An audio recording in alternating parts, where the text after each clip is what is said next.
Welcome to Happy Path Programming. I'm Bruce Eckel. I'm James Ward. All right, welcome to Happy Path Programming. Oh, it's been a little while. Yes, I've been on the road. September 19th, 2025. Yeah. You've been on the road a lot. Yeah, we've had all kinds of things going on. So we had a few people come up to that was going to be the Summer Tech Forum Unconference, but turned out to just be some delightful time with our friends Bill and Diane. Bill Venners and Diane Marsh, who Yeah. we haven't seen up here in quite a while, and it was great. We mostly bicycled and hiked and hung out at restaurants, and we hardly talked about programming at all. But you did meet with the Western University students. We did a panel. We did a panel where each of us gave a 5-minute presentation. The panel was called Adapting to Disruptive Technologies or something like that, which mostly was AI, because the students are concerned about whether they've made a huge mistake in choosing computer science as their job. And we kind of said, we've seen this before. It's kind of, and everybody's going, oh, but AI is different, and it's like, continues to be hard problems to solve that require humans and thought. In fact, lots and lots of hard problems haven't been able to be solved because they cost too much, and AI allows us to solve those problems. Great. But so you humans got the students excited to stay in. And they asked lots of questions and everything. So it was very satisfying for all of us. So, That's great. The other thing is we did nail down, because we have a group of students coming from Western for the conference. We did nail down the Winter Tech Forum will be the first week of March. I don't remember the exact dates, but it's probably on the website. It will be on the website soon. So great. Anyway, start planning for that if you're hoping to come this year. Yeah. All right. Great. Okay, so today we have with us Sam Goodwin. Goodwin, right? Goodwin. Yeah, you got it. Yeah. So the story with Sam and my connection with him was, this was maybe a month or so ago. I reached out to our friends at the Effect company, the people doing TypeScript Effect, and I was like, hey, I think that there's some potentially really interesting things we could do to revolutionize infrastructure as code related to Effect. And they're like, oh, Sam, just check out Sam. He's already building this and creating a whole new foundation to fix all the problems with infrastructure as code. And so then I was like, oh my God, Sam, yeah, he is and this is amazing. So we got to have him on. And I reached out, and then in one of our Twitter threads, Michael Arnaldi from Effect said, you should have Sam on the podcast. And so here we are. So Sam, good to have you. Maybe where I want to start is, infrastructure as code was probably a good step forward from where we were before that, which was, certainly worse. But I've always been kind of disappointed that a lot of the things that I have as an application developer when it comes to writing code, like debuggability, testability, rational flow and things, I don't have those in the infrastructure as code world. And it always left me longing for it to be more like code. And so I don't know, what's your take on the state of infrastructure as code?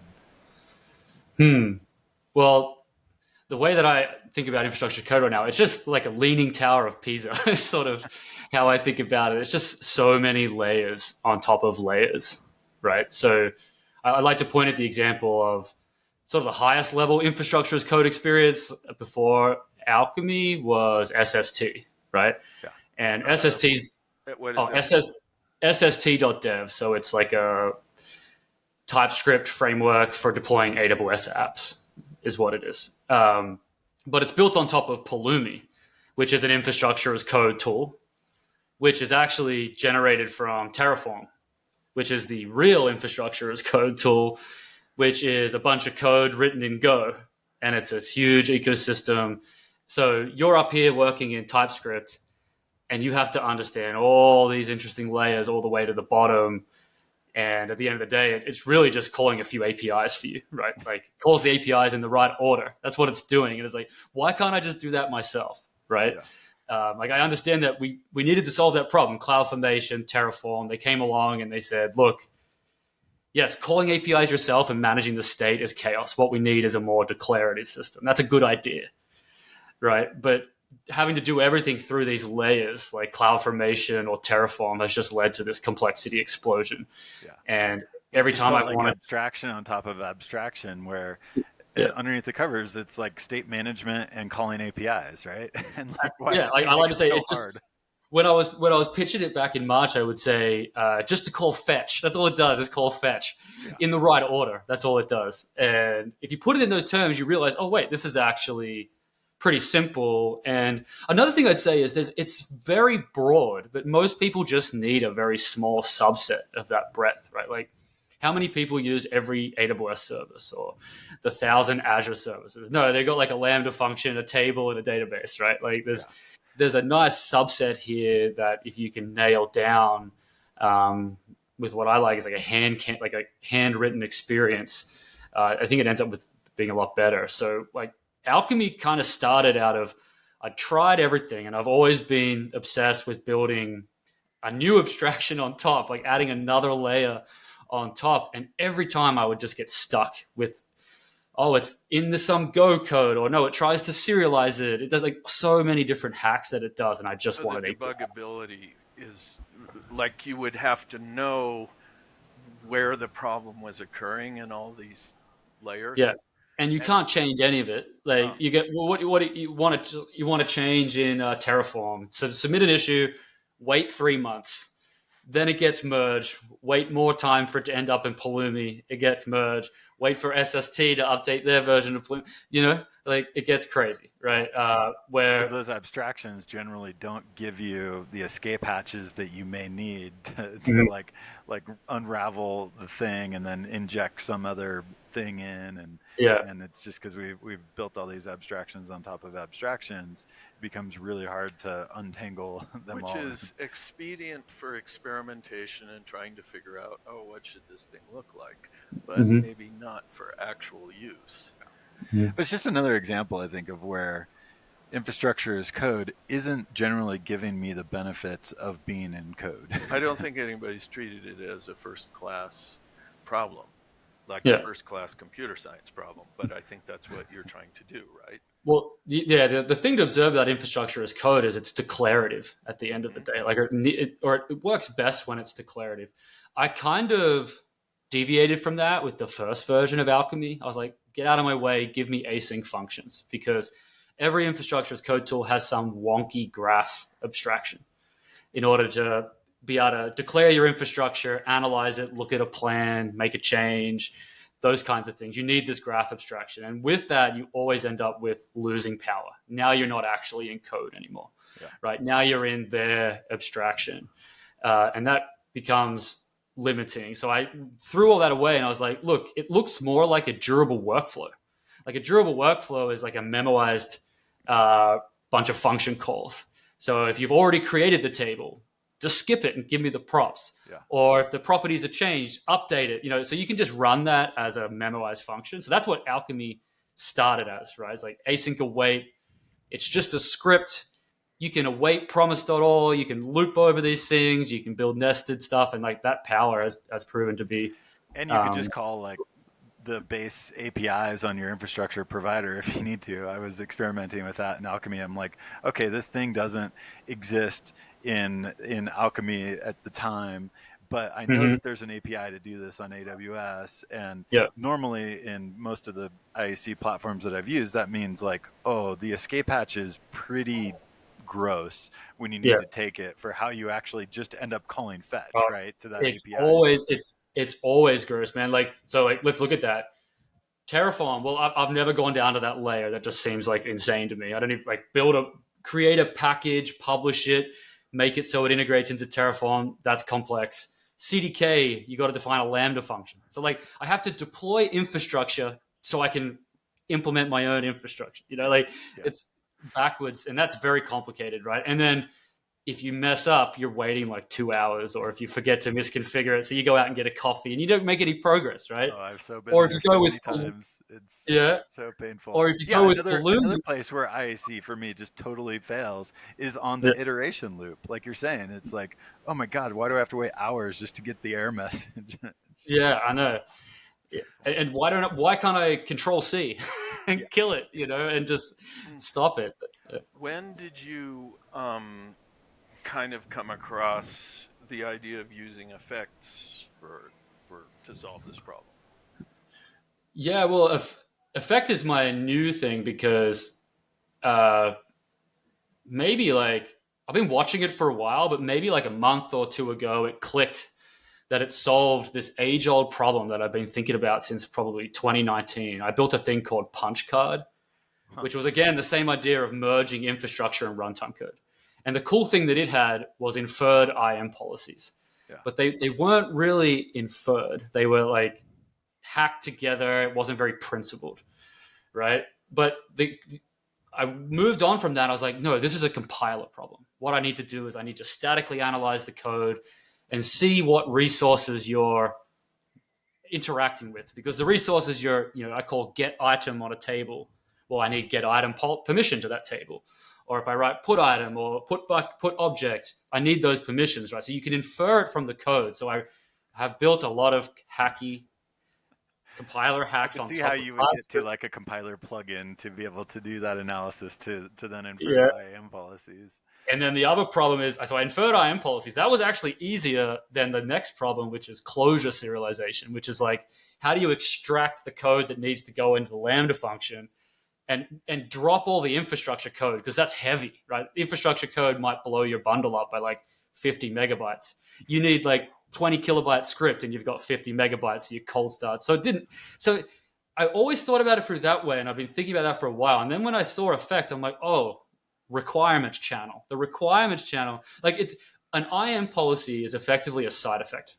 Yeah. It's kind of what it is. It's a static side effect. You can model it, extract it out of the type. So when I started playing with effect maybe a month or so ago, and I learned about context and requirements, I was like, oh, boom, inferred IAM policies. We can do it this way. And then I was like, okay, great. And this can also solve the other problem in Alchemy of making it more declarative. So effect is pure, right? Alchemy right now is just a bunch of async functions. Those are eager. They just evaluate instantly. So you cannot do any planning. And planning, depending on who you are, planning is a showstopper, right? So I was like, Well, okay, and just on the developer experience side, you can, when you have something that can create a plan for you, then you can review the plan before you actually deploy it, which would allows me to then have a much better tight iteration loop before I actually go to the longer one of actually mutating infrastructure. Yeah, and especially for like really annoying things like you forgot an IAM policy, right? Like with the new Alchemy effect, that talk about feedback loop, it's instant. Like the compiler will just complain and say, hey, you're missing this policy and you have to add it, right? And I actually like the process of adding it explicitly. Like I've gone back and forth on this of it should all be inferred, and you can look back at different attempts of this. Like there are programming languages for it. They always end up having to build some way of confirming that's what you wanted. Well, an explicit adding of the policy that's type checked is a really nice way to do that. Yeah. So you can just sit there and write your code until it compiles. Now you know your IAM policies are correct. You know your environment variable is correct. And you almost know your logic's correct because the whole thing's type checked by effect. Yeah. And then you can run it locally. Cool. Yeah. Then finally deploy, right? Like I think they call this concept shift left. It's a marketing term, but I like to say there's no further left than the compiler, right? Like that is as far as you can go in terms of like guaranteeing correctness of your application. The only thing that's a little bit further left is your IDE giving you red squigglies, which is essentially still generally running the compiler, or at least some understanding of type checking. But yeah, I think you're right. It's like you want to know as soon as possible that something is wrong with your types, and then you maybe want to run it or test it or whatever locally. And so you've got this kind of layers that you want to expand out to, with production being the furthest out. But are you using is it layers in Zio? Yeah, Is that what they are? in Effect. And in Zio, Effect also yeah. calls it layers. So Yeah. it seems like that would be a particularly useful thing for what you're trying to do. Well, layers are perfect because remember that problem of closure serialization, which is a nasty problem that you should not do in TypeScript? It completely eliminates that problem. So I can write all the code in reference to some big heavy provider that's going to be provided through a layer later. But I'll only provide that to the infrastructure portion. To the handler, I'll just provide the clients. So there's no more need for closure serialization. You get an optimally tree shaken runtime handler and it can have the types of the infrastructure, but doesn't have the bundle impact of the infrastructure. So it solves that in a more principled way versus trying to shoehorn closure serialization into a language that doesn't support it. And then because it's built on layers, presumably you could even write like tests around your infrastructure and provide different like test layers and validate your infrastructure, which is another problem I have with traditional IAC is there's no way to like unit test your IAC code. Yeah, and like there's tools like local stack, which I find really complicated. I'd much rather just provide a layer in there. Like there's the prod deploy layer and there's the dev mode layer. Just provide the dev mode layer, Exactly. and that'll just emulate everything locally, right? So lots of things you can do with layers. That's cool. So maybe real quick, stepping back to Alchemy, just give us the pitch on Alchemy, where what it is, where it started, and where it's at now, and then we can jump back to the effect pieces of it. Okay, where it is now. So it's currently I call it infrastructure as TypeScript, and it's very heavily focused on Cloudflare right now. So there was a big hole in the market for infrastructure as code plus Cloudflare. No one had done that well, primarily because their API is just terrible. Like they do not have the API culture of Amazon. And so people were generating things with Terraform, and SST was trying to do stuff, but it's very limiting. But I just jumped straight in and just raw implemented it with Fetch. Just figured out all the APIs. There's a lot of hidden APIs. So just implemented that in pure TypeScript, where every resource is just an async function. That's all it is. So if you want to add a new resource, just add an async function, implement the lifecycle, and then you can just integrate it into your application. It supports deploying. It supports live watch deploying. So one cool thing is because it's pure TypeScript, you can just run bun -- watch, and it will automatically do the same thing of every time you change your infrastructure, redeploy. And because it's in pure TypeScript, it's super fast. That's probably my favorite thing about Alchemy. You don't have to wait 30 seconds. It just goes bang, redeploy. And we also have a dev mode which runs it locally in what's called Miniflare. So Miniflare is like a locally implemented copy of Cloudflare. So you get a really tight feedback loop. And it supports all the main web frameworks integrated together into a single sort of application. The final thing it does is, unlike Effect, it goes the other way. You write your infrastructure, and then we infer what are called bindings that you can use at your runtime. So that's a type that represents the table you want to interact with, the database you need to call, the bucket you can put. So you still get that nice type safety, but it goes from infrastructure to runtime. Effect goes from runtime to infrastructure. Yeah. So it's the other way around.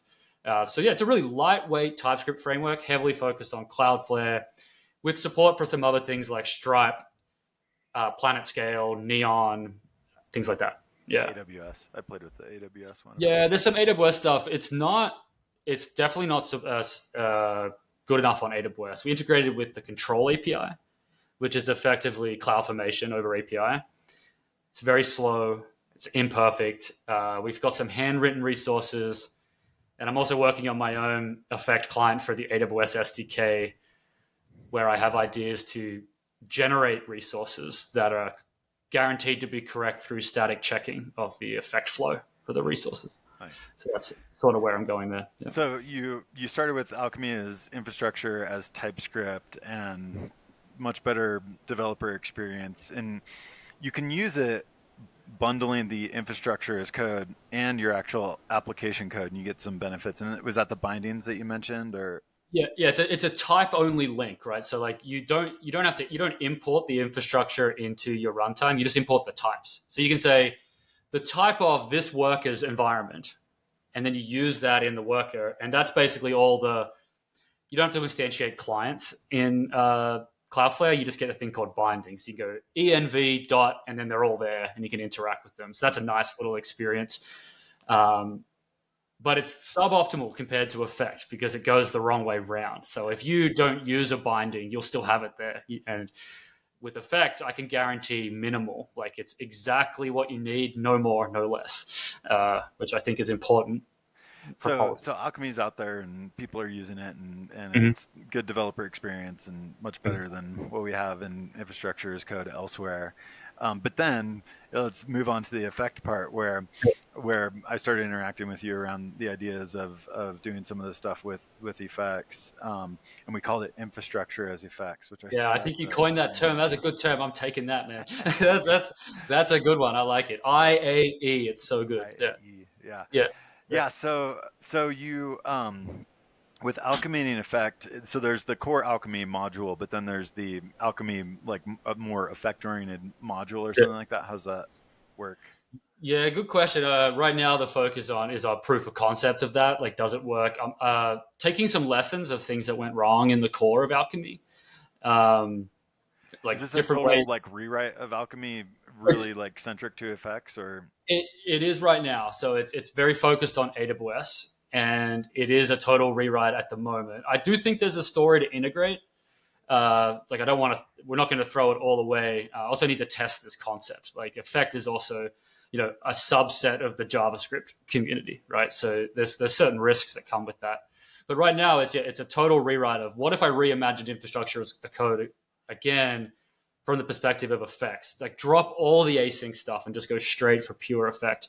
That's sort of what that is. And we'll be able to build integrations and share code, but right now it's not that important to share code because I'm focusing on AWS. Primarily because this flagship feature of inferred IAM policies is much more relevant to AWS than Cloudflare. Yeah. So that's why that is that way. Yep. But go ahead. Let me ask, okay, I know you've only been exposed to this for a relatively short time, but it seems like you pick stuff up pretty fast. And I ask this question a lot because I'm trying to figure out how to explain it to people. How would you describe effect and effects, not effect the library, but the concept of what is an effect and what is an effect system? Oh man, I'll first off, I'd like to say I just figure things out. I definitely don't read the books, so I hope I don't give a terrible definition. There's plenty of them out there, so you're not going to hurt anything. And as some background, we wrote our book Effect-Oriented Programming and shipped it last fall, and it was based on Scala because that's what our other co-author Bill and I knew best, and we used the Zio effect system. Mm-hmm. But we're working on a TypeScript effect version of the book. And one of the things that we're wrestling with is how do we explain what effects are and why they're helpful? And so that's where we ask everyone, like how would you explain this? And hopefully that will help us get to a good opener chapter. Yeah, well, it's maybe one way of explaining is it brings all of the actual side effects of your program into the type system. That's the most important thing that I notice about effects, right? So like when you write a program, there's always this side channel of like what's actually happening, right? What's actually being affected in the world by your program. And as a developer, you're keeping that in your head intuitively, but it's not there in the program. The program doesn't actually know that, but effect moves that into the static type system. So that, and you could talk about errors, but I feel like that general concept of like moving all the things your program does are known by the compiler. I don't know if that's a good definition, but it's definitely it's a good piece, tickles. I think. Yeah. And then for you there with the Alchemy effect, there's probably some benefits around the like graph piece of that, like the ability to like establish a graph of dependencies and I would say that it's like, so it's another thing. Yeah. It's like I like Michael Arnaldi, I think said this, like representing your whole program as data structures, right? So each effect is just a data structure. It carries logic, like context, dependencies. It returns some value and it has some error, right? So it seems like that fits well with infrastructure, right? It's declarative, right? Like that's like it's purely declarative. Like here is a computation. here you go. I've given it, like, in my hand is a computation. Here you go. No, it's not a running computation. I haven't given, it's not doing anything right now. It's just a little packet with a computation. And you can go do what you want with that. You can move it over here. You can run it again. Like, so it's like we got to pass around a computation in a purely declarative way. And yeah, what is a cloud application at the end of the day? It's a computation that runs in some context, which is an infrastructure context. It has some flow and it returns some value or some error, right? So it represents, to me, the most exciting part is the context followed by the error modeling. Type-safe errors, so important, especially for AI. But context is the unblocker. Like, I'm running in AWS with these dependencies. Beautiful. That's what we needed. Yeah. And then you, in the world of IAC, then you can look at that in your IAC tool and be like, oh, we can create the right IAM rules. And then do you go as far as actually being able to infer, like, okay, I need this effect takes an S3 client or whatever as a dependency. Mm-hmm. That must mean that I'm going to need to create a bucket, or is there still kind of some manual, thing you have to put in there to be like, here's the bucket I want you to create, or how does that work? Yeah, so you declare a class.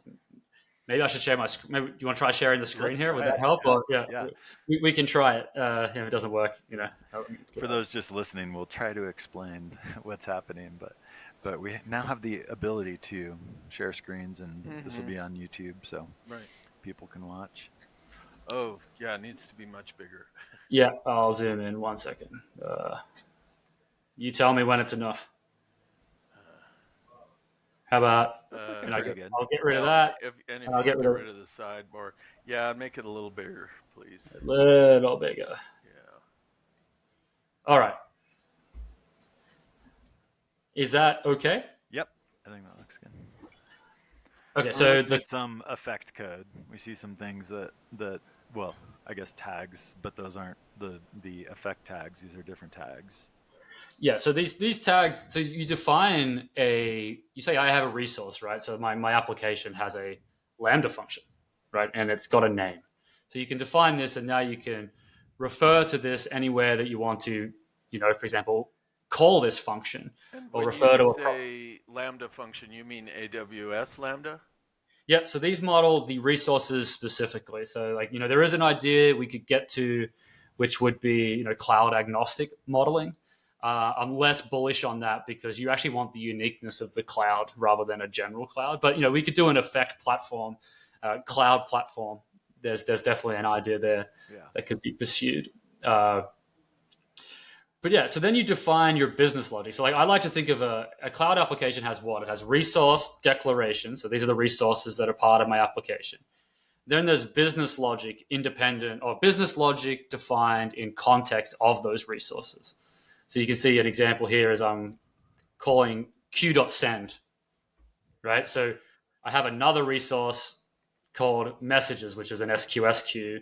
It's a FIFO queue, so you specify what type, and you also can specify the schema of the data that's inside that queue, right? And then I can just call q.send. And you'll notice that there's a beautiful symmetry between that and the IAM policy. Right? So q.send is effectively SQS:send policy. That's what you need, send a message. So I infer that at the type level. We know of this. You can see that in the types, in the context, we depend on q.send message for that specific queue, the messages queue. So we bring that requirement of a policy to the context, and then later on you explicitly provide it. Right? So you can see here when I actually make the Lambda function. So that's the infrastructure. So there's business logic, the runtime handler. This is actually what's going to be bundled and put in Lambda. And then there's the infrastructure. This is the thing that will run to deploy it, create it, update it, delete it, whatever. Right? So these are your pieces that you have in a cloud application. And you still explicitly provide it because I like the opt-in nature. So you can see that if I uncomment this q.send, I get an error here, and it says the policy of send message is not assignable to policy of never. So basically, this function here has no policy requirements, and you gave it one. So that's an error, So I can just remove that and it goes away. Yeah. If I add it back, it comes. If I say I need another policy, I get an error because I've oversubscribed, right? So it's saying policy of send and invoke is not assignable to only policy of send. So it's invariant over its policy statements. So it's inferred at the type level, but you still explicitly have to provide that runtime value. And I like that because it keeps the developer conscious of what they're doing and what they're authorizing in their application. Does that answer your question? Yeah, I think this is amazing. The fact that you can use the layers for not just like the layers that an application needs, but the layers that are needed from the infrastructure as well. And, and then get all the nice type safety around that. It's almost like this. I sometimes joke and call it the Holy Trinity. I don't really know why I call it that, but it's a cloud application is like this triangulated thing, right? There's this symmetry between the infrastructure and the runtime. They are not independent. They run next to each other and they mirror each other. So you can sort of see that there's a runtime layer. Those are your clients. So at runtime, you need the clients. At infrastructure, you need the policies. And then there's the business logic. So business logic, infrastructure, and clients all come together to form the cloud application. They're all separate, but defined in relation to each other. So that's what you can sort of see modeled here. And this can be one of the. I really like this approach, but I could see some people being concerned about weaving together infrastructure definition with application definition. But for me, I'm always like, why did we separate out those two things in the first place? Yeah, well, at the end of the day, it becomes an optimization problem, right? So infrastructure code has a legacy of being very heavy. With Alchemy, it's lighter, but it's still heavy, right? You've got bundling logic, so maybe you've got ES build in there. That's not very portable. Maybe it can't run in a Cloudflare worker, right? Maybe it can't run in a Lambda function. So there's portability and heaviness. But you're right, they are the same thing. You can't actually separate them. Us as developers, we're just sort of connecting them in our heads, and we spend all this time like, oh shit, I forgot the policy, and you find this all out because they are linked. But to your point, I've shown them in the same file here just to demonstrate their symmetry. You don't have to do it this way. Like I can imagine. Let me bring back my sidebar. Like I have here's the index, right? So this is actually where we bring it together. There'd be nothing stopping you do this, right? Bring all the infrastructure into one place, and then leave this as just purely business logic, right? So this API value here is just a business logic. It doesn't have any of the actual runtime layers. So I can execute this in my unit tests. This is the perfect thing to grab onto for unit tests. But the exported handler, this has the client, right? See, I'm saying get the client from the environment. So that is perfect for bundling. That becomes the bundling piece. So you can still separate them if you want to keep infrastructure separate, but just remember that they are defined in relation to each other. There's no actual disconnection. Yep. I think that makes sense. Is like at some point the two need to come together, and when and how you do that, traditionally has been a source of a lot of pain. It's like, this thing worked locally, and I push it and deploy it, and now, I forgot to configure this thing on my infrastructure side, and so it doesn't actually work. And I'm sure you see so many headlines that identify like outages and from whoever on the internet, and it's always like, there was an infrastructure deployment that was broken, and it's like, why are these things so decoupled that we can't actually know when there's going to be a problem before we actually go to deploy it? Exactly, because if you think about what is the developer having to do, every cloud developer is effectively a compiler for their program. They look at their runtime code and they build a mental model of like the resources it needs. And then they go and manually write those, and there's no one telling them they're wrong. The only thing that tells them they made a mistake was deploying to AWS. It's the only thing they could possibly know that something's wrong. Yeah. But if you connect all those things statically, like I've shown here, the compiler can tell you that instantly.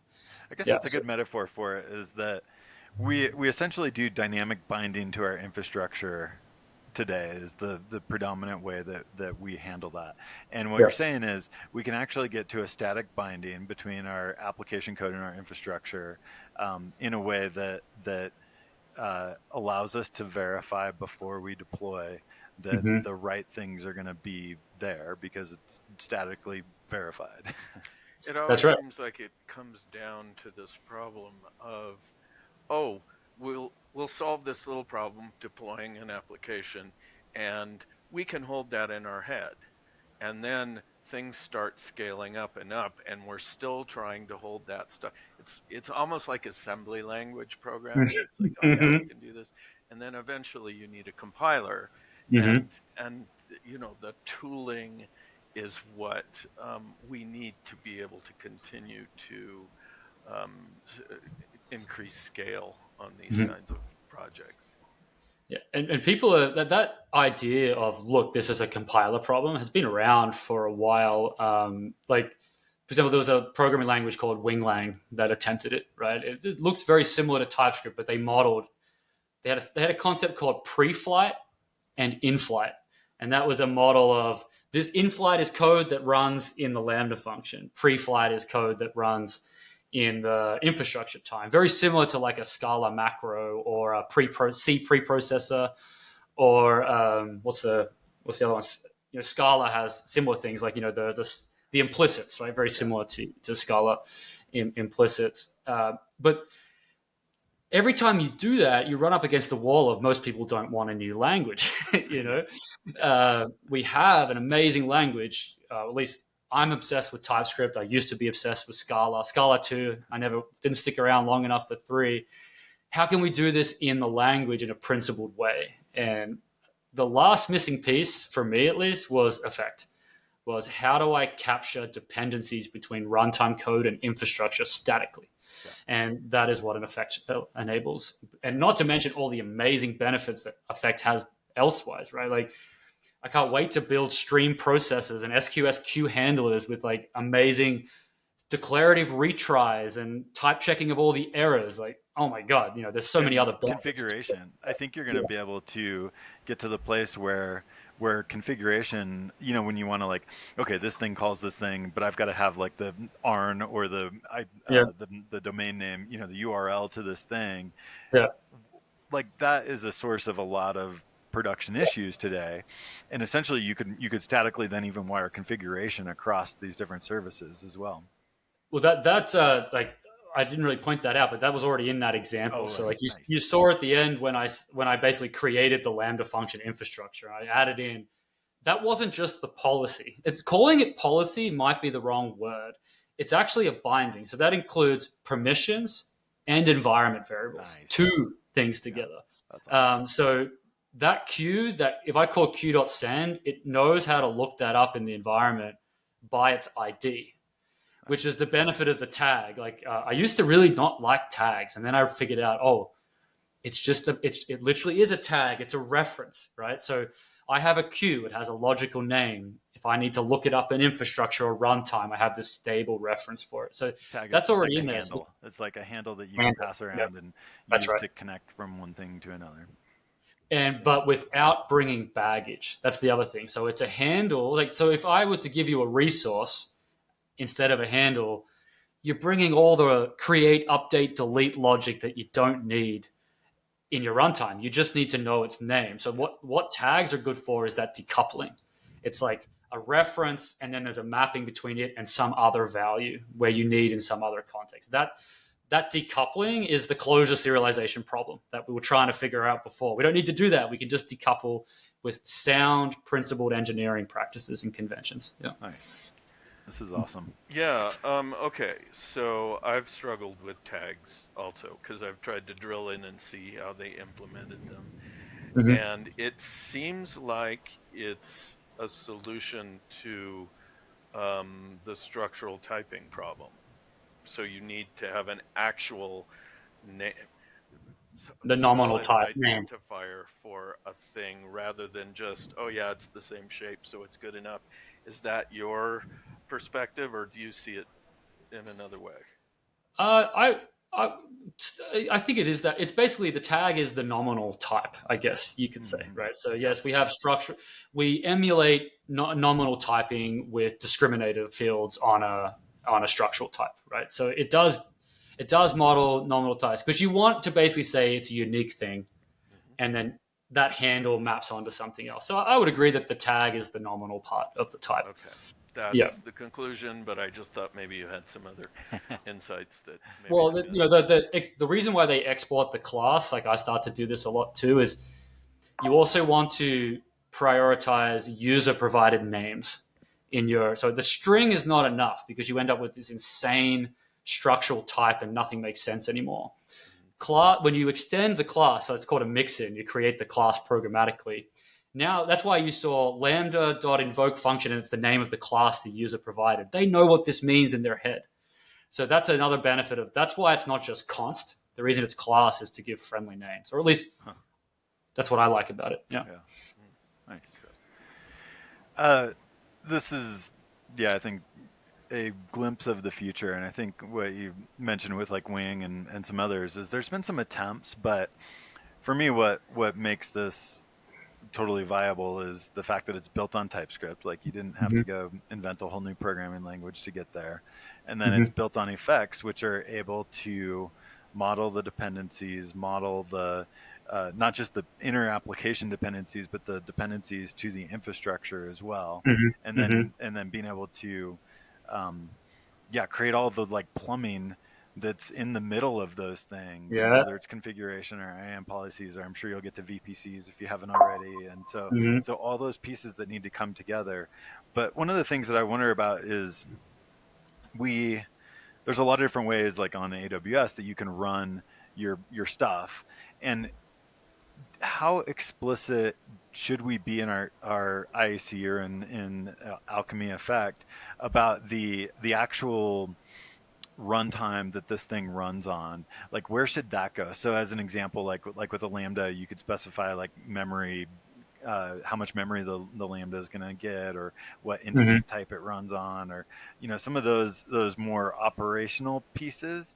And where should that kind of information live? Yeah, just off the top of my head, I would say things that are invariant, for example, whether a queue is FIFO or not, should go on the tag. So anything that's invariant goes, like, think of the tag as the most static part of the application. And I'm sorry, I don't know why I can't kill my Discord. I keep giving that notification. Apologize for that. Static, unchanging things go on the tag. Changing things defer all the way to the actual part where you make the infrastructure, lambda.make, for example. Yeah. So even with, I didn't show you the queue consumer, right? So a queue can be consumed from a Lambda function, but it could also be done on an EC2 instance, right? That is even deferred till later. You define your business logic independent of whether it's a Lambda function or whatever. And then right at the last moment, you decide, I need a Lambda with this timeout, with this memory, or I want it on an EC2 and this VPC with this instance type and this many parallel or something like that. So I would say changing things at the end, unchanging things at the beginning. Yeah. And then your deployment procedure in this case is just to do like Alchemy deploy or something, and then your Lambdas all get created, your VPCs, your IAM roles, like all that stuff just magically gets, because it needs to be in a graph. There's the dependency graph of that. But then it just Alchemy deploy or whatever is just going to magically do all that for me. So I'm building the primitives in code as just functions that create effects, right? So there's a function called plan, and plan takes an array of those infrastructure pieces that lambda.make, q.whatever. So you pass those into the plan. That creates an effect that will create the plan. You could then imagine providing a layer which is like approval, auditing. You could swap out different sort of policy checks for permissions there. And then there's another one called apply. So an apply takes a plan and then gives you an effect that provides all the infrastructure, and that has all the types, so the function URL and all that. So it infers all the types. And then finally, if you call effect.run promise on that, it will actually do the work of deploying it. And you can do that manually in code. I'm a big believer in library primitives first, CLI second. But I could also imagine skipping those things and deferring, letting the CLI put in the plan and But you're just running a TypeScript program, right? That's right. That's the way that you would apply the infrastructure change. Is it's going to all be in an effect, but then you effect run promise and you run that TypeScript program, and boom, your infrastructure is going to be provisioned, including your Lambda functions and everything that's needed. And I really one thing I think is really, or at least something I really hammer on, is I've always hated CDK and Pulumi because they never let me get access to the data. Like it has a function URL. I've got to go through some abstraction, like outputs and exports, just to log the URL. Where effect.runPromise just finally materializes that lazy, pure data structure, which is your infrastructure. It materializes it, just gives it to you. You can log it out normally. I think that is a important property to keep. And something that I really pushed on early with Alchemy, even though I did it with async functions, was it's an async function because I want you to have the data. I don't want you to have some lazy representation of the data that you don't know what to do with. You can't await. No, I'm going to give you the data. The only problem with that was we lost planning. And when you lose planning, I think you lose enterprise. I think you lose, a really valuable portion of ISC, which is being able to review and audit the changes. So with Effect, I think we get the best of everything.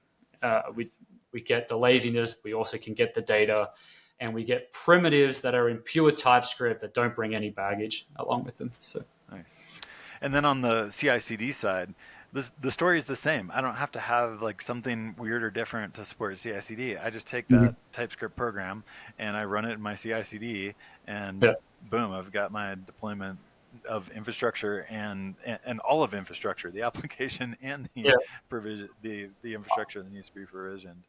I think there's a big story developing here that I'm very excited about, which I call version controlled infrastructure. So the closest thing to this was Unison language, which is compiles a program to content. Every function is content addressable, so you can imagine it as like this. You can always look at any version. Maybe a couple of years ago now to talk about Unison, but love Unison. Like they're, I think directionally they're headed in the same direction of what you're trying to achieve, just very different ways to get there. Yeah, the hard part is getting the primitives right. Like version control data is a hard thing, right? But if you're using Neon and PlanetScale, they now have primitives called branch, right? So if we start building some of those things into AWS, if they start providing branching, one thing that we already do in Cloudflare is like every branch gets its own copy of the infrastructure. Just like Netlify 10 years ago came out with preview URLs for your website. See it before you approve it, right? It's like, wow, this is so great.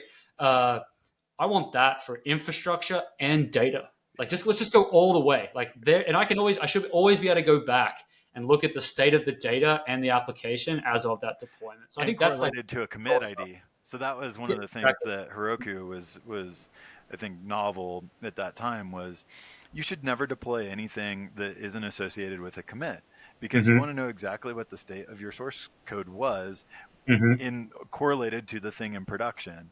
And that's right. Yeah, it just drives me crazy when people upload zip files to Lambda. There's a lot of funky things that go on. Yeah, but you can imagine take the plan and the statically defined policies and integrate that with a commit and just provide version controlled changelog of all your infrastructure. And if it doesn't build, then it's invalid infrastructure. There's a very cool story developing here. Absolutely. Oh, super exciting. What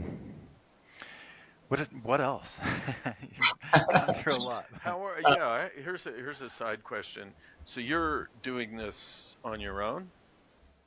Well, I have a small team actually that I've put together. I just closed a small fundraising round of $1 million. So I'll probably announce that soon.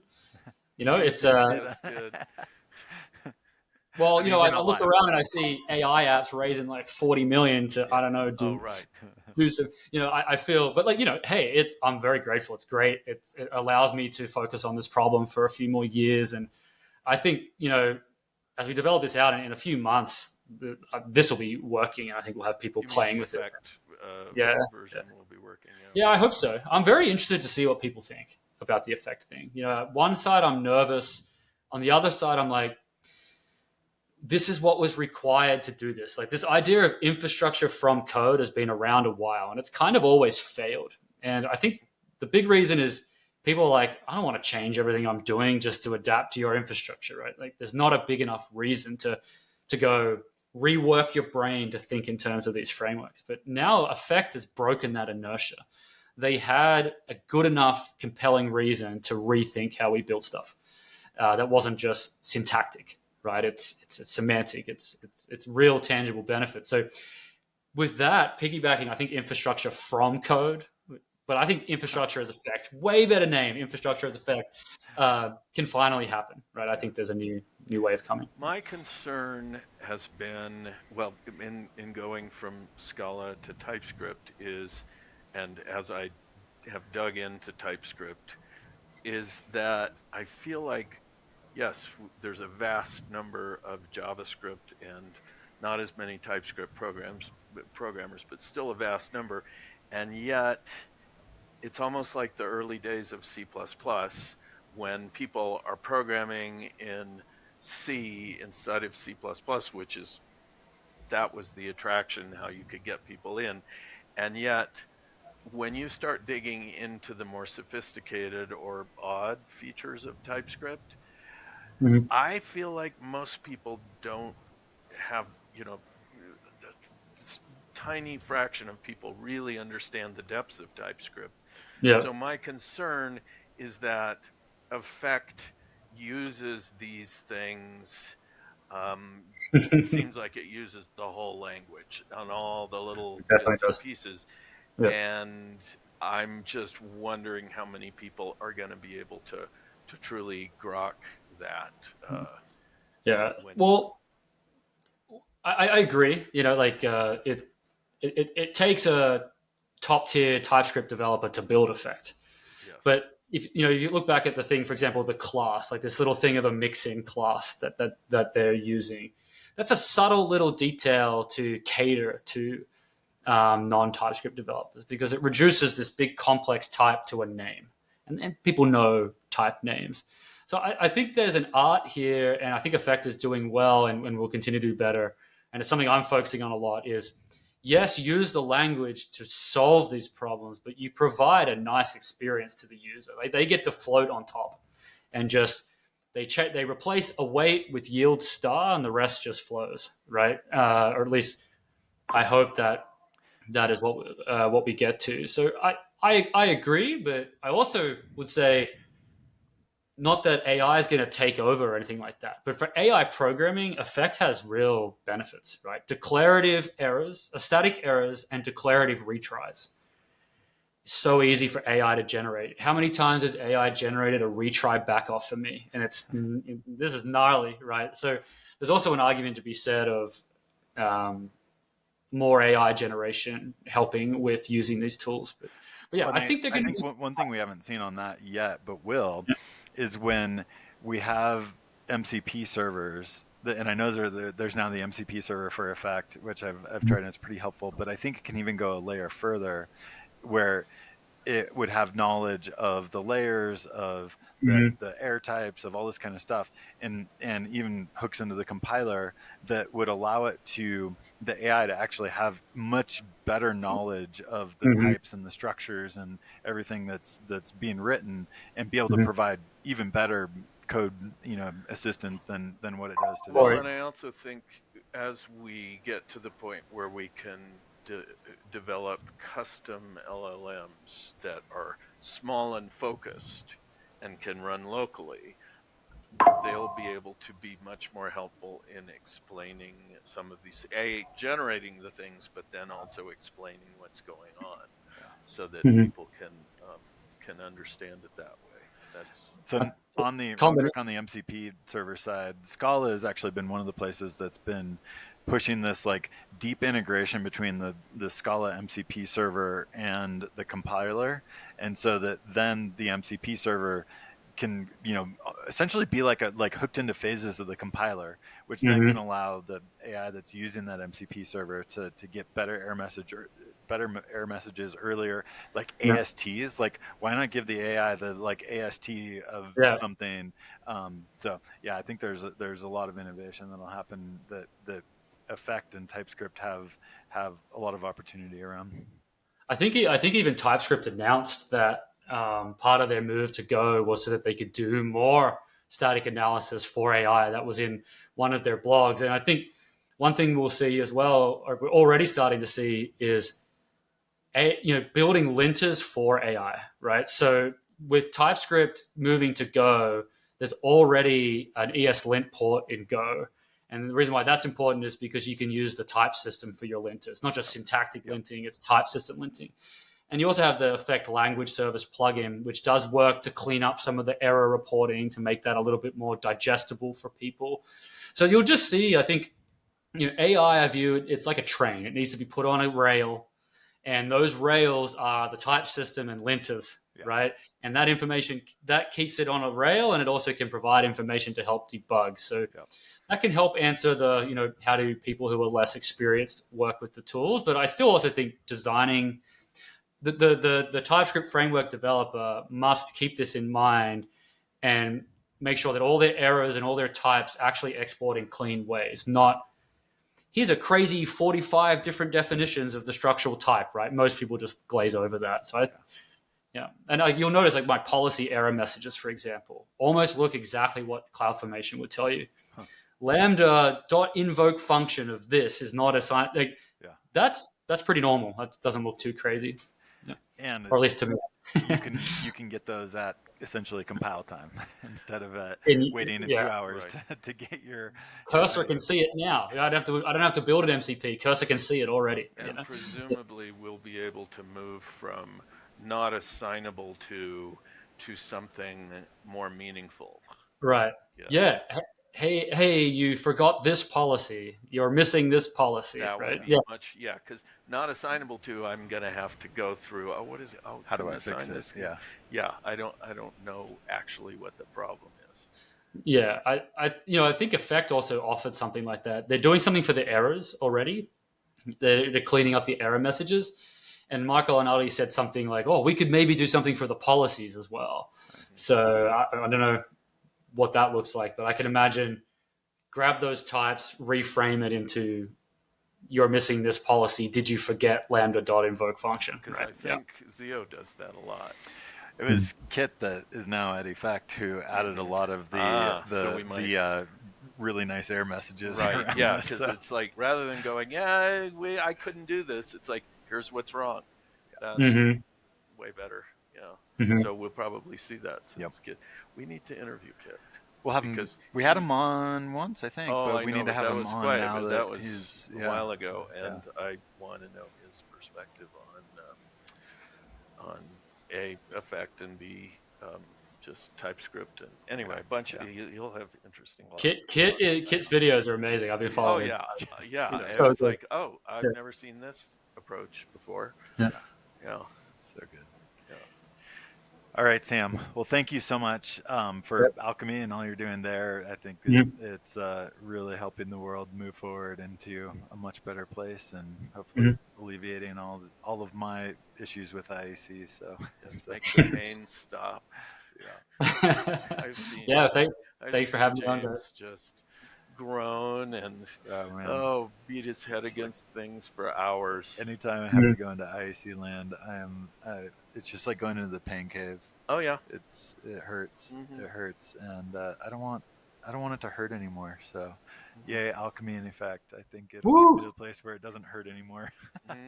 I'll do my best, man. Well, I'll have something for you to try very shortly. I think by the end of the weekend I'll have showing the plan and the nice TUI with like the deployments, and I'll put out a branch and you can start playing with it if you want to. So appreciate it. Can't wait.